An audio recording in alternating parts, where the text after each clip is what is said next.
자, 오늘 말씀 마태복음 14장 13절에서 21절까지의 말씀 보도록 하겠습니다. 마태복음 14장 13절에서 21절까지의 말씀 우리 한 절씩 교독하겠습니다. 예수께서 들으시고 배를 타고 떠나사 따로 빈들에 가시니 무리가 듣고 여러 고을로부터 걸어가서 따라간지라.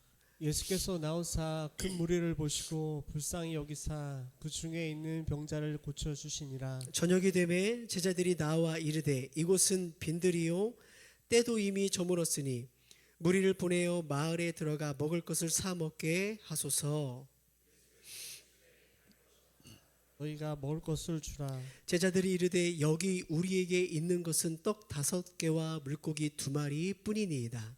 이르시되 그것을 내게 가져오라 하시고 무리를 명하여 잔디 위에 앉히시고 떡 5개와 물고기 2마리를 가지사 하늘을 우러러 축사하시고 떡을 떼어 제자들에게 주시매 제자들이 무리에게 주니 다 배불리 먹고 남은 조각을 12바구니에 차게 거두어두며 함께 읽겠습니다. 먹은 사람은 여자와 어린이 외에 5,000명이나 되었더라. 아멘. 오늘 말씀의 제목은 예수님께서 보여주신 감사라는 제목으로 함께 말씀을 나누도록 하겠습니다. 인사하겠습니다. 한 주간 잘 지내셨습니까? 또 수고 많으셨습니다 라고 격려해 주십시오. 와인을 좋아하시는 분들은 아마 그 이탈리아 토스카나 지역의 와인을 아마 아실 겁니다. 이 토스카나라는 지역의 와인은 와인의 성지라고 불리울 만큼 아주 유명한 지역이라고 합니다. 이유가 있어요.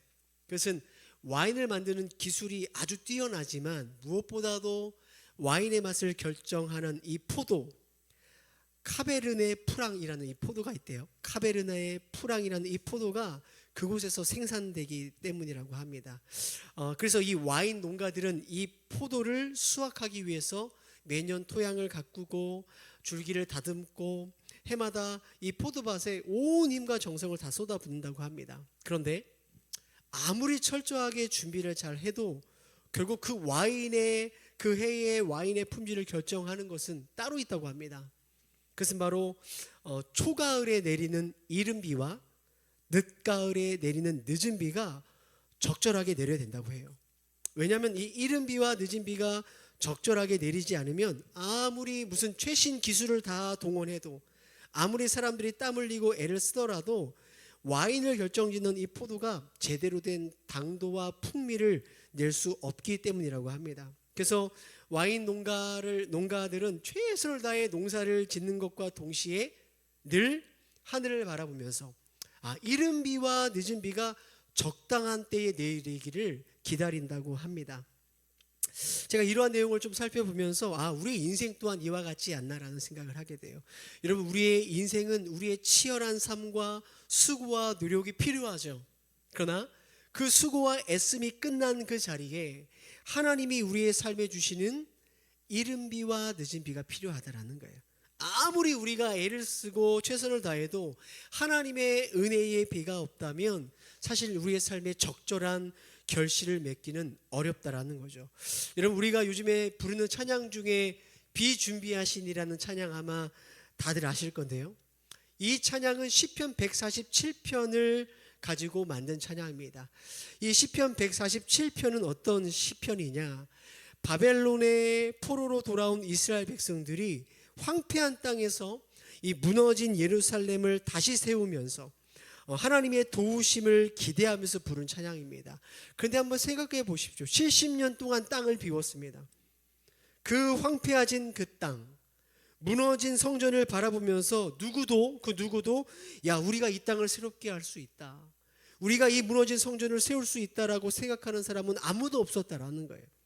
바로 그때 이들은 이 시편의 고백을 통해 하나님을 찬양합니다. 2절 3절 말씀 함께 읽어볼까요? 시작.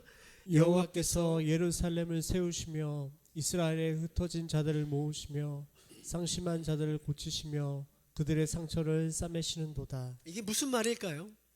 예루살렘 성을 세우는 것도 우리가 아니라 하나님이 하시는 것이고, 또 포로로 끌려간 흩어진 우리를 모으신 것도 하나님이시고, 깊은 패배감과 낙심으로 온통 얼룩진 상처를 누가 싸매시는 거예요?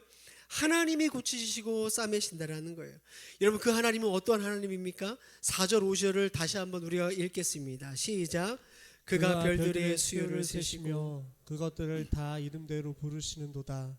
우리 주는 위대하시며 능력이 많으시며 그의 지혜가 무궁하시도다. 별들의 수를 세시고 그 수많은 별들의 이름을 붙이시는 그 하나님이 우리의 능력의 하나님이라는 거예요.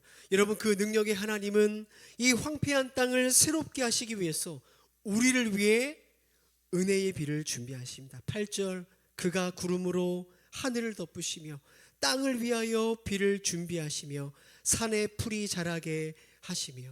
그래서 여러분, 그들의 눈앞에 보이는 것은 황폐한 땅이지만, 그들 눈에는 무너진 성전밖에 보이지 않지만 그들은 감사하며 하나님께 찬양을 드릴 수 있는 거예요. 12절 말씀 함께 읽습니다. 시작. 예루살렘아 여호와를 찬송할지어다. 시온아 내 하나님을 찬양할지어다. 사랑하는 성도님들, 오늘 우리들의 삶 속에 참 아무도 모르는 이 상심한 마음과 찢긴 상처들이 아마 다들 한두 개씩은 있지 않으시겠습니까? 그죠? 도저히 내 힘으로는 무엇을 수확할 수 없는 황폐한 땅이 보이고 내 능력으로는 도저히 세울 수 없는 저마다의 무너진 성전들이 다들 있지 않으세요? 그러나 여러분, 오늘 이 시편을 부르며 찬양했던 이스라엘 백성처럼 오늘 저와 여러분을 이 자리에 모으시고 또 이 예배를 통해서 우리의 마음을, 상처를 고치시는 분이 여러분 우리 전능하신 하나님이신 것을 여러분 기억하셨으면 좋겠어요. 오늘도 여러분 우리가 밟고 있는 땅은 메마른 땅과 같고 또 우리 눈앞에 보이는 현실은 무너진 성전밖에 보이지 않지만 여러분 오늘도 나를 위하여 은혜의 비를 준비하신 그 하나님을 여러분 오늘 예배 가운데 만나게 되시기를 주의 이름으로 축복합니다. 여러분, 특별히 오늘 추수감사절을 통해서, 예배를 통해서 내 삶 가운데 오늘도 나는 어쩌면 그것을 포기하고 어쩌면 그것들을 실패라고 생각하지만 내 삶의 아름다운 결실을 여전히 맺게 하시기 위해서 오늘도 이른 비와 늦은 비를 내려주시는 그 하나님의 은혜를 더 깊이 깨닫고 감사의 예배를 드릴 수 있는 우리 모두가 되어지기를 다시 한번 주님의 이름으로 축복합니다. 여러분, 함께 이렇게 옆에 분에게 인사를 나누겠습니다. 당신을 위하여 은혜의 비가 준비되었습니다. 한 번 해볼까요? 당신을 위하여 은혜의 비가 준비되었습니다. 시작. 네, 성도님, 그렇습니다. 성도님들 위하여 하나님이 준비하신 은혜의 비가 있는 줄 믿습니다. 여러분, 오늘 본문은 우리가 너무나 잘 알고 있는 오병이어의 사건을 우리들에게 보여주죠. 예수님께서는 놀라운 이적으로 5천 명의 사람을 먹이는 이 사건 속에서 예수님께서 작은 것 하나에 감사하시는 그 모습들이 들어가 있어요. 여러분, 이 예수님의 감사를 통해서 오늘 우리들이 어떠한 감사를 드려야 되는지, 어떠한 감사를 회복해야 되는지를 좀 살펴봤으면 좋겠습니다. 자, 첫 번째로 예수님의 감사는 어떤 감사인가? 예수님은요, 빈들에서 감사하셨다라는 거예요. 자, 19절 말씀 읽어볼까요? 함께 읽습니다. 시작. 무리를 명하여 잔디 위에 앉히시고 떡 5개와 물고기 2마리를 가지사 하늘을 우러러 축사하시고 떡을 떼어 제자들에게 주시매 제자들이 무리에게 주니. 여러분, 여기서 축사하시고라는 이 축사라는 말은 감사하다라는 거예요. 감사하다.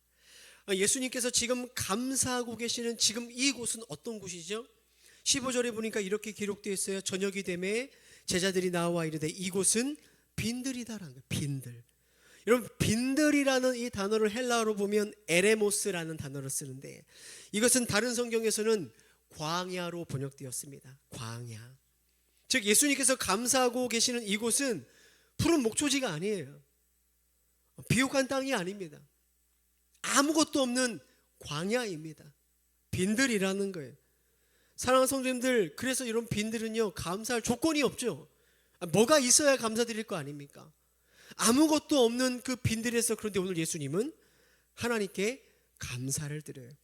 여러분, 유대인 정신분석학자였던 빅터 프랭클린은 이러한 이야기를 했어요. 한번 읽어볼까요? 시작. 한 인간에게서 모든 것을 빼앗아 갈 수 있지만 한 가지 자유는 빼앗아 갈 수는 없다. 그것은 어떤 상황에 놓이더라도 삶에 대한 태도를 선택할 수 있는 자유다. 여러분, 이 빅터 프랭클린 박사는요, 우리가 잘 알고 있는 이 아우슈비츠 수용소에 갇혀 있던 사람이었어요. 매일같이 함께 했던 가족과 친구들이 끌려나가면 다시 돌아오지 않는 그 지옥과 같은 삶을 살고 있었습니다.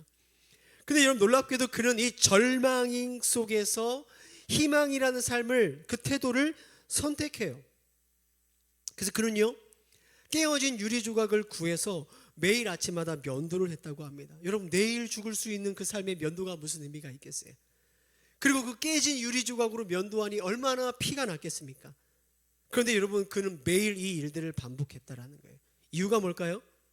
나는 절망과 죽음의 수용소에서 절망을 선택하지 않겠다라는 것을 매일매일 면도를 하면서 결심한 거죠.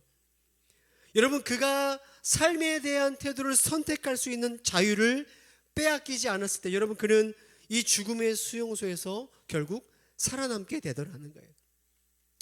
헤르만 헤세라는 사람은 이렇게 이야기합니다. 행복은 대상이 아니라 재능이다. 다시 한번요. 행복은 대상이 아니라 재능이다. 여러분, 사람들은 보통 어떤 조건이나 대상이 나를 행복하게 해준다라고 생각을 합니다. 근데 그렇지 않다라는 거예요. 그보다는 어떤 어려움이나 난관 속에서 행복을 선택할 수 있는 그 재능이, 선택할 수 있는 그 결정이 그에게 행복을 가져다 준다라는 거예요. 여러분, 그래서 사도 바울은 이렇게 고백하죠. 빌립보서 4장 11절, 너무나 우리에게 유명한 말씀이에요. 내가 궁핍함으로 말하는 것이 아니니라. 어떠한 형편에서든지 나는 뭘 배워요? 자족하기를 배웠다라는 거예요. 어떤 형편에서든지 불평과 불만을 선택하는 것이 아니라 감사하기로, 자족하기로 선택했다라는 거죠. 어떻게 그럴 수 있을까요? 낙관주의자인가요?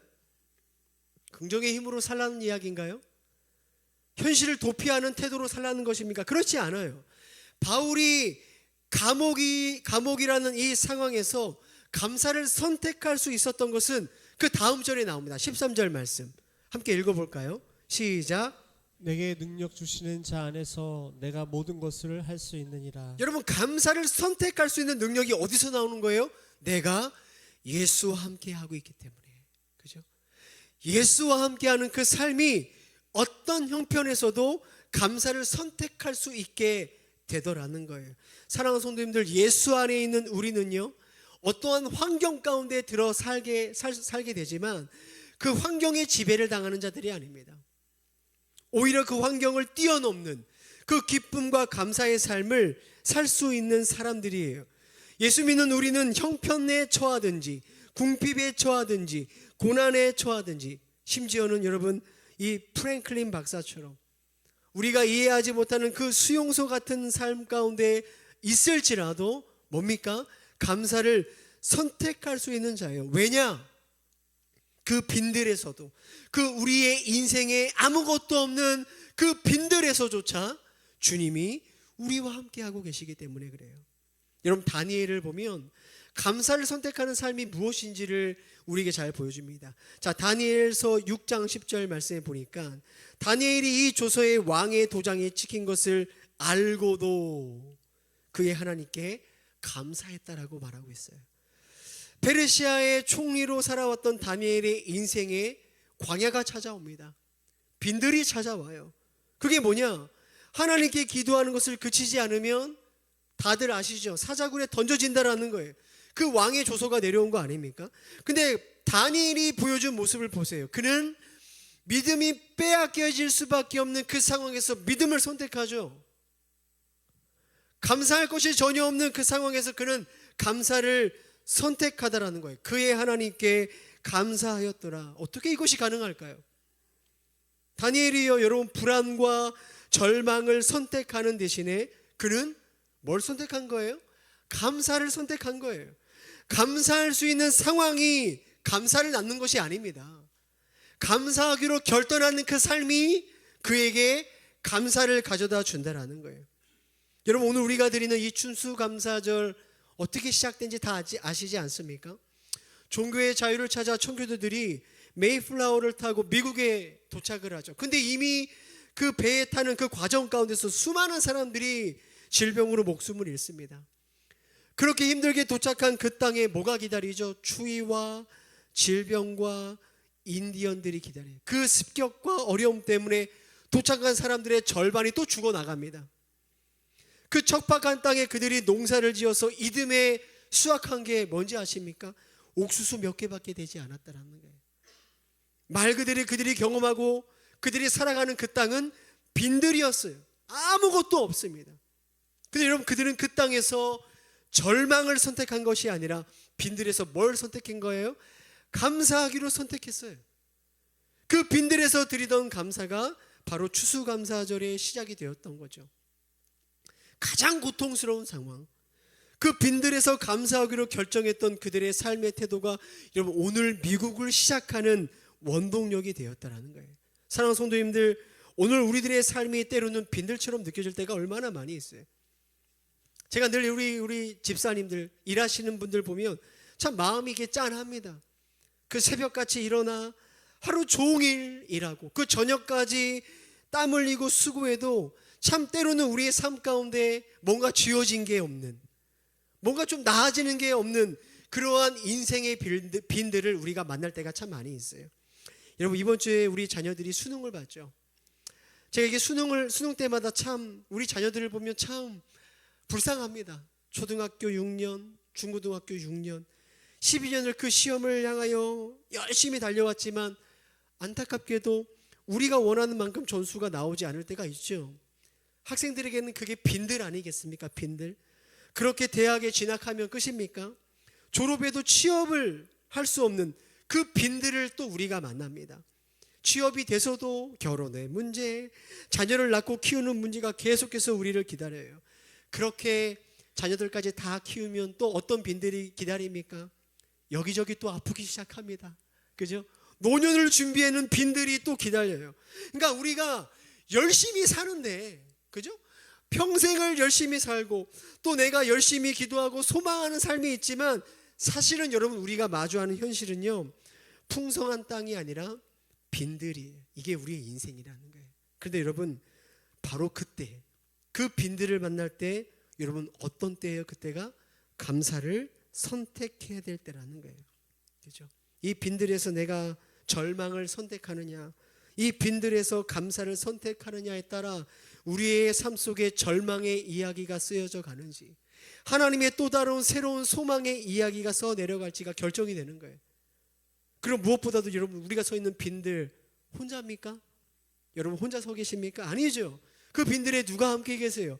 주님이 지금까지 우리와 함께 계신다라는 거예요. 사랑하는 성도님들, 여러분이 서 있는 그 빈들 같은 상황, 그 빈들 같은 깨어진 관계, 그 빈들 때문에 여러분이 경험하는 초라함과 불안함과 깨어짐 속에서도 주님이 함께 하심을 기억함으로 빈들에서 감사하는 삶, 감사를 선택할 수 있는 그 능력이 저와 여러분 가운데 있게 되기를 주의 이름으로 축복합니다. 한번 따라해 봅시다. 감사는 선택입니다. 네, 감사는 선택입니다. 자, 두 번째로 예수님을 통해서 우리가 배우게 되는 감사는 뭐냐? 감사는 발견하는 거예요. 발견하는 거. 자, 예수님의 말씀을 듣느라 수많은 사람들이 예수님 곁에 있죠. 네, 해가 졌어요. 이 사람들 배가 고파요. 해가 졌기 때문에 음식을 구할 수 없어요. 마을도 멉니다. 예수님께서 제자들에게 먹을 것을 가져다 주라고 해요. 그런데 제자들이 먹을 것을 찾았지만 예수님께 가지고 온 것이 뭐냐? 겨우 보리떡 5개와 물고기 2마리예요.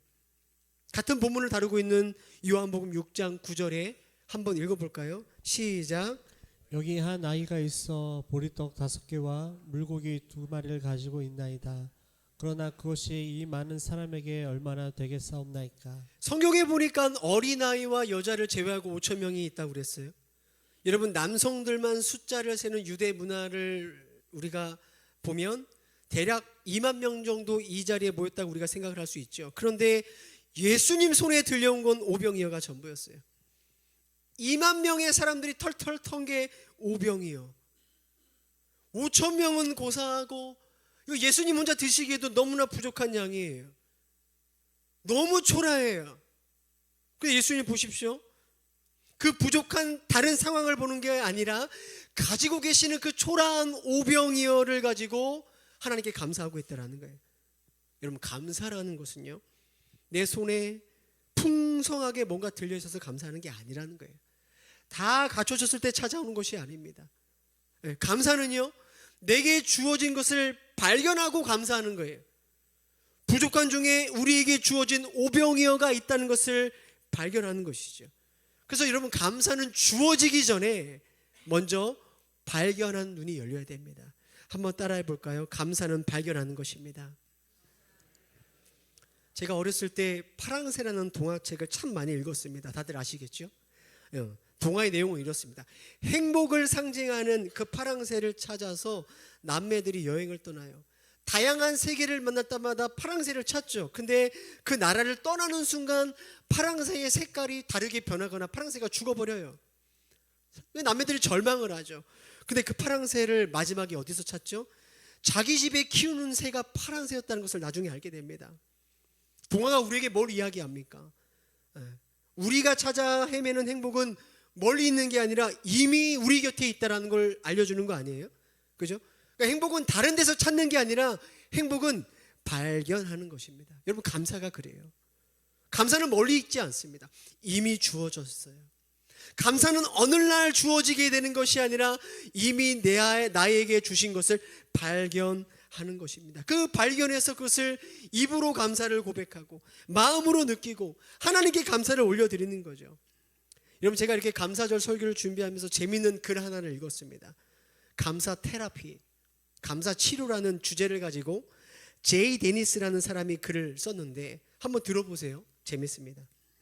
당신이 지금 많은 세금을 내야 한다면 감사하십시오.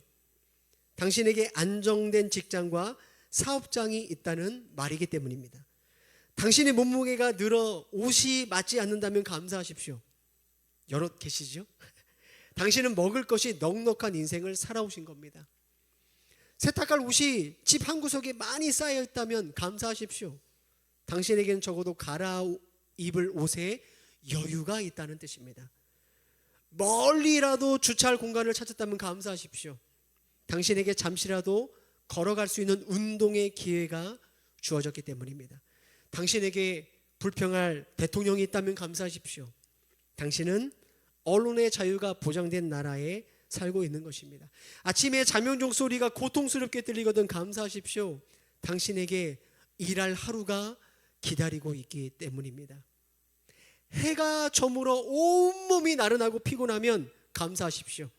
당신 오늘도 열심히 성실히 살았다는 증거가 되기 때문입니다. 뭘 이야기합니까? 그죠? 오늘 우리에게 주어진 감사거리가 이미 너무 많이 있다라는 거예요. 단지 우리가 발견하지 못하는 것뿐이라는 거죠. 여러분, 고단한 하루를 보내고 집에 돌아갈 집이 있다는 것이 감사하십니까? 돌아가는데 여보, 엄마, 아빠 불러주며 함께 식사할 수 있는 가족이 있다는 것이 얼마나 감사한 일인지 몰라요. 그 피곤할 때 그 소파에 딱 누웠을 때 그 소파가 얼마나 감사합니까? 피곤한 몸을 누일 수 있는 침대가 있다는 것이 얼마나 감사합니까? 여러분, 함께 예배할 수 있는 교회가 있는 것이 얼마나 감사해요. 장로님, 권사님, 집사님, 이렇게 부를 수 있는, 웃으면서 부를 수 있는 이 평범한 일상이 우리에게 얼마나 감사한 거예요. 여러분, 오늘 예배 가운데 하나님께서 이미 여러분 손에 잔뜩 쥐어주신 거, 그 오병이어를 발견하는 눈이 열리기를 주의 이름으로 축복합니다. 이 작은 것을 발견함으로써 하나님께 감사할 수 있는 저와 여러분이 되어지기를 주의 이름으로 축복합니다. 자, 또 한 가지, 예수님께서 어떤 것을 발견하고 감사하셨는가? 한 사람 때문에 감사하세요. 다시 한번 빈들에서 가시는 예수님을 바라보십시오. 예수님께서 먹을 것을 찾았을 때 수많은 군중 속에 예수님께 나온 사람은 어린아이 하나예요. 어린아이만 먹을 것이 있었을까요? 얘만 특별히 그것을 너무 잘 산 아이여서 챙겨왔을까요? 아니죠. 그 자리에 있는 대부분의 사람들은 먹을 것을 가지고 있었어요. 그러나 예수님께 먹을 것을 찾으셨을 때 아무도 앞에 나서지 않았던 거죠. 여러분, 하루 종일 예수님 그들에게 하나님의 말씀을 전했어요. 병자를 고쳤어요. 귀신을 내쫓았어요. 그런데 그 누구도 예수님께 자신이 가지고 있는 음식을 내놓지 않습니다. 마가복음 6장 34절에 이렇게 기록되어 있어요. 예수께서 나오사 큰 무리를 보시고 목자 없는 양 같음으로 인하여 불쌍히 여기셨다라는 거예요. 여러분, 이 불쌍하다라는 이 불쌍이라는 단어가요, 되게 특이한 단어로 씁니다. 창자, 내장이라는 단어로 써요. 무슨 말이냐? 예수님이 그들을 향한 사랑은 표면적인 사랑이 아니라 마음 깊숙한 사랑이었다라는 거예요. 애끓는 사랑이었다라는 거예요. 그 사랑으로 그들에게 말씀을 가르쳐 주시고 하루 종일 귀신을 쫓아내시고 병든 자를 고쳐주셨어요. 여러분, 그런데 그 사랑과 은혜를, 애끓는 사랑을 받은 그 사람들이 예수님께 감사로 나오지 않아요. 한 아이만 나옵니다. 이 얼마나 여러분 배은망덕한 일입니까? 그죠? 얼마나 배신감 들어요.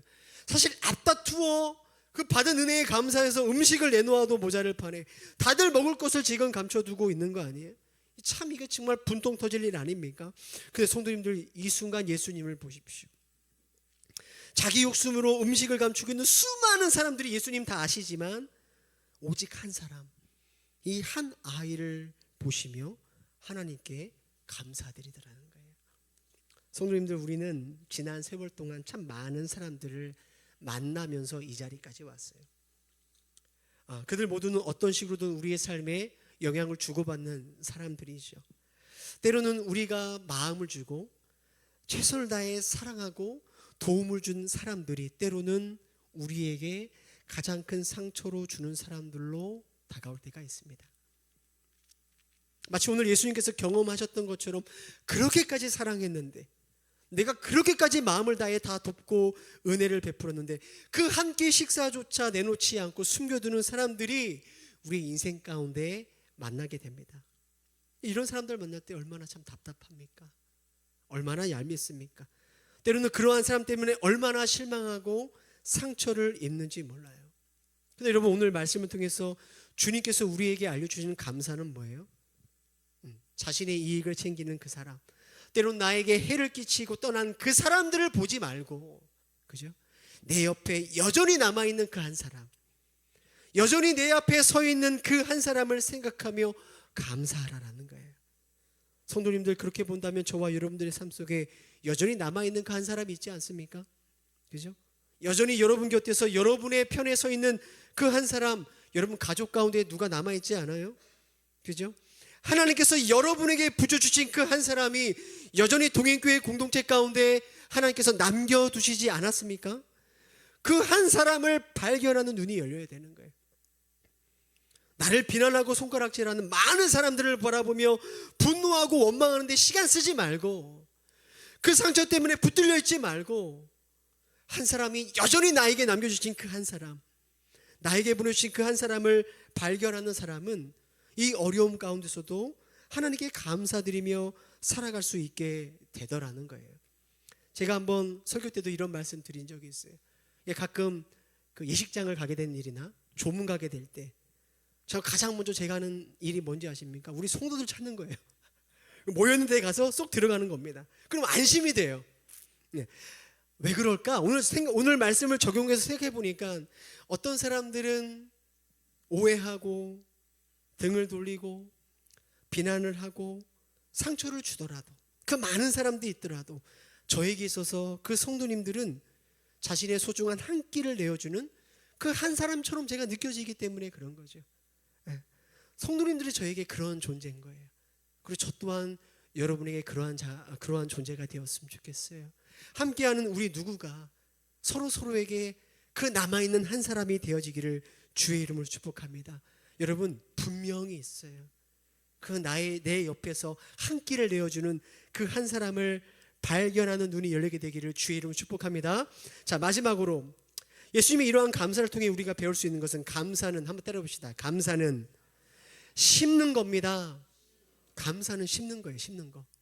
강준민 목사님이 책 중에 감사는 숲을 담은 씨앗이다라는 책이 있어요. 그 책에서 목사님이 이런 말씀을 합니다.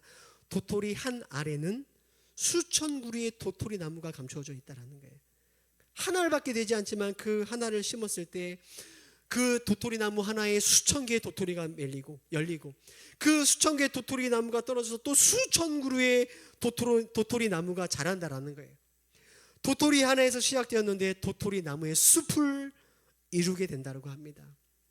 감사가 이와 마찬가지라는 거예요. 감사거리가 많아서 심는 게 아니라 때로는 억지로라도 발견해서 그 감사 한 알을 찾아서 심으면 그 감사를 통해서 더 많은 감사거리가 열린다라는 거예요. 여러분, 예수님을 한번 보세요. 예수님이 감사한 내용을 보세요. 얼마나 하찮고 별 볼 일 없습니까? 그깟 물고기, 보리떡, 그깟 한 어린아이로 어떻게 감사할 수 있겠어요? 근데 그 작은 감사를 마치 도토리처럼 심었을 때 어떤 일이 벌어지죠? 오늘 19절 21절 말씀. 떡 5개와 물고기 2마리를 가지사 하늘 우러러 축사하시고 떡을 떼어 제자들에게 주심에 제자들이 무리에게 주니 다 배불리 먹고 남은 조각을 12바구니에 차게 거두었으며 먹은 사람은 여자와 어린이 외에 5,000명이나 되었더라. 작은 감사를 심었더니 놀라운 일들이 나타나죠. 이 감사라는 말을 헬라어로 보면 유카리스테오라는 말이 있어요. 유카리스테오. 이 단어는요, 은혜라는 헬라어 카리스와 같은 어원을 갖고 있어요. 무슨 뜻일까요? 우리가 하나님께 감사를 드릴 때 하나님 우리에게 카리스, 은혜를 베푸시고 그 은혜를 받은 우리가 또 하나님께 감사를 올려드릴 때 또 다른 감사할 수 있는 은혜, 이 카리스를 하나님께서 주신다는 거예요. 뭐예요? 감사를 심으면 계속해서 하나님께서 더 큰 은혜를 주셔서 수많은 감사의 열매들이 우리의 삶 속에 맺어지게 된다는 거예요. 여러분, 오늘 우리가 이 드려지는 추수감사 헌금 왜 전액 지역사회로 흘려보낼까요? 뭐 우리 잘 아시잖아요. 우리 교회 돈이 많아서 그런 게 아닙니다. 왜 흘려보낼까요? 우리가 받은 은혜가 너무 크기 때문에 그래요. 나 같은 죄인을 구원해 주신 은혜도 너무 크고, 지금까지 살아온 은혜가 너무 크기 때문에 우리가 그 감사를 고백하는 거예요. 여러분, 우리가 그 은혜에 감사하여 그 심은 이 한 알의 감사의 씨앗을 통해 주님은 반드시 우리 동행교회 가운데, 여러분의 삶 가운데 감사의 큰 숲을 이루어 가실 줄 믿습니다. 그러한 의미로 헌금을 드리는 거예요. 또 여러분, 이 헌금이 소외되고 어려운 이웃들에게 사용되어질 때 뭘 우리가 그들에게 말하는 겁니까? 여전히 당신 곁에 남아 있어서 그 한 끼를 내어줄 수 있는 이웃, 교회입니다. 그것을 그들에게 말해주고 싶은 거죠. 빈들에서 살아가는 우리 이웃들, 여러 가지 삶의 문제 때문에 아파하는 이웃들에게 주님의 사랑을 전하는 그런 헌금이 되기를 바라는 마음으로 그들에게 홀려 보내는 거예요. 사랑하는 성도님들, 매년 오는 그냥 그 절기여서 그냥 매년 오기 때문에 어쩔 수 없이 체면상 그렇게 드리는 헌금이 되지 않았으면 좋겠습니다. 우리에게 주신 은혜를 다시 한번 발견하고 깊이 깨달음으로 기쁨으로 드리는 그 감사가 저와 여러분의 삶에 큰 감사의 숲을 이루시는 이 하나님의 은혜 베푸심의 통로가 되어지기를 여러분 주님의 이름으로 축복합니다. 우리 함께 찬양하고 기도할까요?